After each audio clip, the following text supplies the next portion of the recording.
नमस्कार दोस्तों, मैं हूं सागर मिश्रा और आपका स्वागत है जनरल ज्ञान यूट्यूब चैनल पर।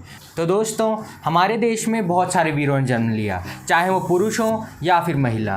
तो दोस्तों, इसीलिए आज हम बात करेंगे देश की एक ऐसी वीर बेटी के बारे में जिन्होंने एक छोटी सी उम्र में अपना नाम इतना बड़ा किया कि आज वो अपनी मृत्यु के बाद भी हमेशा याद करी जाती हैं।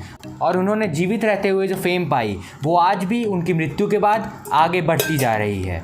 तो दोस्तों, आपने सही सोचा, आज हम बात करेंगे भारत की वीर बेटी कल्पना चावला के बारे में, जिन्होंने अपने क्षेत्र में भारत का नाम हमेशा हमेशा के लिए रोशन कर दिया। तो दोस्तों, अगर आप इस चैनल पर नए हैं तो चैनल सब्सक्राइब कर लीजिए ताकि आपको ऐसी वीडियोज़ सबसे पहले मिलते रहें। तो दोस्तों, चलिए शुरू करते हैं।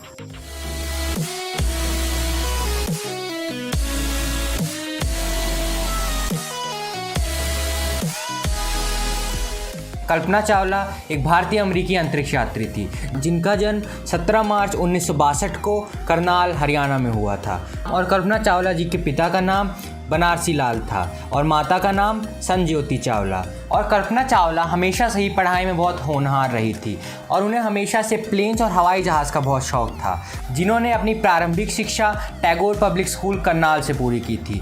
और उन्होंने चंडीगढ़ के पंजाब इंजीनियरिंग कॉलेज से अपनी इंजीनियरिंग में बैचलर्स पूरी की। और क्योंकि वो पढ़ाई में हमेशा से होनहार थी तो बैचलर्स पूरी करने के बाद उन्हें स्कॉलरशिप मिल गई और वह अमेरिका चली गई। और फिर उन्होंने 1984 में यूनिवर्सिटी ऑफ टेक्सास से इंजीनियरिंग में अपने मास्टर्स पूरी की। और 1984 में मास्टर्स पूरी करने के बाद उन्होंने 1986 में एक और मास्टर्स पूरी की। और फिर उन्होंने 1988 में कोलोराडो यूनिवर्सिटी से अपनी पीएचडी पूरी की, जो कि मैकेनिकल इंजीनियरिंग में थी। और अपनी पढ़ाई पूरी करने के बाद नासा के एम्स रिसर्च सेंटर में जॉब हासिल की। और उसके बाद उन्होंने 1991 में जीन पियरे हैरिसन नाम के व्यक्ति से शादी की, जो कि वहीं के नागरिक थे। और जीन पियरे हैरिसन से शादी करने के बाद उन्हें अप्रैल 1991 में यूएस सिटीजनशिप मिल गई।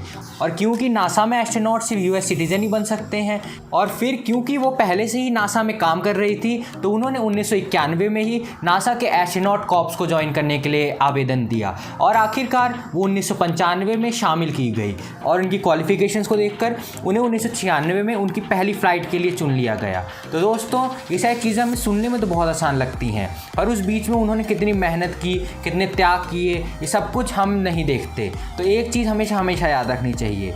तो दोस्तों, अब हम आते हैं कल्पना चावला के मेन टॉपिक पे, जिसकी वजह से आज वो पूरी दुनिया में जानी जाती हैं।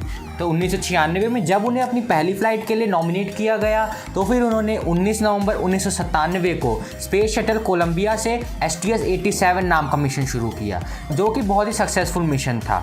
और उस मिशन पे स्पेस पे पहुंचते ही और साथ ही में वो इंडियन मूल की पहली महिला बन गई जो कभी भी स्पेस में गई हों। तो ये एक बहुत ही बड़ी उपलब्धि है और उन्हें इसी कारण से अभी भी भारत में वो एक नेशनल हीरो की तरह देखा जाता है। तो उनके इस पहले मिशन में उन्हें बहुत ही कामयाबी मिली, जिसमें उन्होंने धरती के 252 चक्कर मारे। और लगभग ये मिशन 372 घंटे यानी कि कुछ 15 दिन और 12 घंटों तक चला था, जो कि एक बहुत ही लंबा टाइम होता है। और फिर स्पेस में 15 दिन और 12 घंटे बिताने के बाद ये मिशन ख़त्म हुआ और वो धरती पे वापस आ गई। और उनका ये मिशन इतना सक्सेसफुल रहा था, इसी वजह से उन्हें बहुत ज़्यादा प्रमोशंस भी मिले और उन्हें नासा के एस्ट्रोनॉट ऑफिस में टेक्निकल पोजीशंस भी मिली। पर जैसे कि ये पहला मिशन आसानी से निकल गया था, उनका दूसरा मिशन इतनी आसानी से नहीं निकल पाया और यही मिशन उनकी मृत्यु की वजह ही बना। चलिए जानते हैं कैसे। तो क्योंकि उनका 1997 का पहला मिशन बहुत ज़्यादा सक्सेसफुल रहा, तो उन्हें 2001 में ही अपनी दूसरी फ्लाइट के लिए चुन लिया गया, जो कि बहुत ही बड़ी बात है क्योंकि एक एस्ट्रोनॉट को पहली फ्लाइट के बाद दूसरी फ्लाइट में बहुत टाइम लगता है, पर उन्हें सिर्फ 4 साल के अंतराल के बाद ही चुन लिया गया।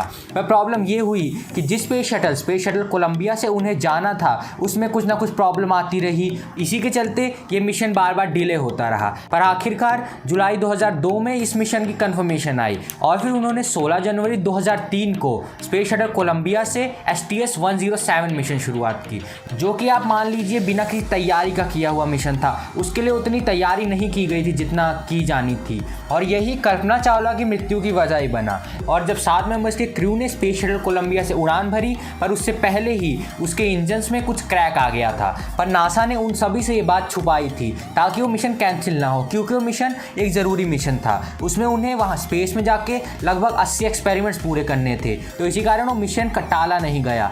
और यही नासा की बहुत बड़ी गलती थी। उन्होंने सोचा क्योंकि स्पेस शटल कोलंबिया लगभग 50 से 55 मिशन बिना किसी प्रॉब्लम के कर सकता है और उस समय वो उसका 28वां मिशन था, तो इसमें ज़्यादा कोई प्रॉब्लम नहीं होनी चाहिए। उन्हें जो भी रिपेयर करना है वो उसे आने के बाद कर देंगे, पर वही इनकी बहुत बड़ी गलती रही।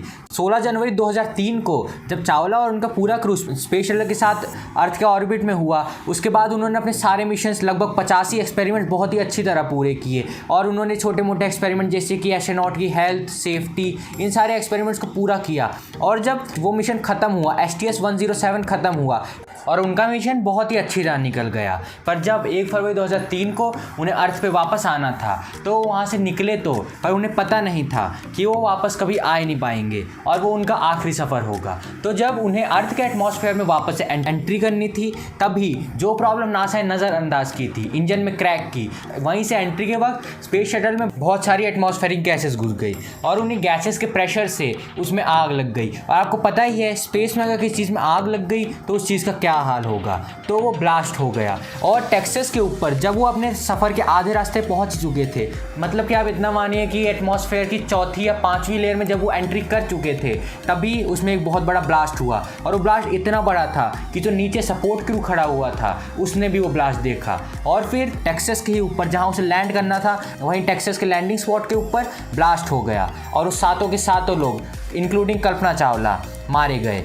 और सबसे दुख की बात तो ये है कि उन सातों की ही बॉडी पूरी तरह कभी पाई नहीं गई, क्योंकि ऊपर ब्लास्ट हुआ और पता नहीं उन सबकी बॉडी कहाँ चली गई। पर एक अंदाज़ा लगाया गया था जिसमें सातों लोगों के बॉडी के कुछ कुछ पार्ट लगभग 150 से 200 किलोमीटर के रेडियस में मिले थे। तो ज़रा आप सोचिए, 200 किलोमीटर के रेडियस में अगर आपको बॉडी के पार्ट्स मिल रहे हैं तो सोचिए ब्लास्ट कितना खतरनाक रहा होगा। तो हम इतना ही मान के संतोष कर सकते हैं कि भगवान की यही मर्जी थी, हमें भारत की उस वीर बेटी को इतनी कम उम्र में खोना ही था, क्योंकि जब यह हादसा हुआ तब कल्पना चावला सिर्फ 40 साल की थी। ज़रा सोचिए, 40 साल की उम्र में उन्होंने इतना सब कुछ हासिल किया, पर आखिर में सिर्फ 40 साल की उम्र में उन्हें इस दुनिया को अलविदा कहना पड़ा। और वो भी किस वजह से? नासा की एक छोटी सी नज़रअंदाजी की वजह से। धन्य है वो माता पिता जिन्होंने ऐसी वीर बेटी को जन्म दिया, और धन्य है हमारा वो भारत देश भी जहाँ पे उस बेटी ने जन्म लिया और हमारे देश का नाम हमेशा हमेशा के लिए रोशन कर दिया। उनके इसी परिश्रम और योग्यता के चलते उन्हें उनकी मृत्यु के बाद भी बहुत सारे अवार्ड्स और ऑनर से नवाजा गया। सबकी बात करेंगे तो वीडियो बहुत लंबा होगा, पर मैं कुछ मेन बता देता हूँ। जैसे कि उन्हीं के नाम पे इंडिया की पहली मीटियोलॉजिकल यानी कि वेदर देखने वाली सैटेलाइट का नाम रखा गया, जो कि कल्पना सीरीज़ के नाम से जानी जाती है। और उसकी पहली सैटेलाइट 12 सितंबर 2002 को कल्पना 1 के नाम से लॉन्च की गई थी।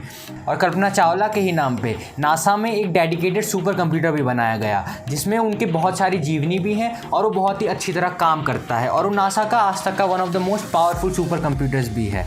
और इन्हीं के नाम पे करनाल के मेडिकल कॉलेज का नाम Kalpana Chawla institute of medical sciences रखा गया, जो कि बहुत ही बड़ी बात है।